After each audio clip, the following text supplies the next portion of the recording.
ГСП онлайн. Городские новости сейчас.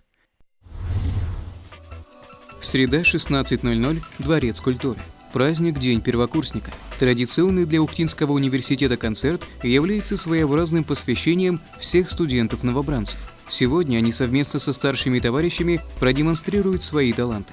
В этом году ряды студентов пополнили 700 человек. Университет объединяет в своих стенах не только молодых людей из Ухты и республики, но и становится все более популярным в других регионах. Например, первокурсница Дарья Марикова приехала в Ухту из Котласа. УТУ является довольно-таки вообще хорошим университетом, даже по сравнению с питерскими, он очень ценится вообще в различных городах, поэтому выбор пал сюда. Все нравится, все устраивает, пока не сложно, мы ходим на пары, участвуем везде, в различных соревнованиях, в различных массовых мероприятиях. В принципе, все очень классно.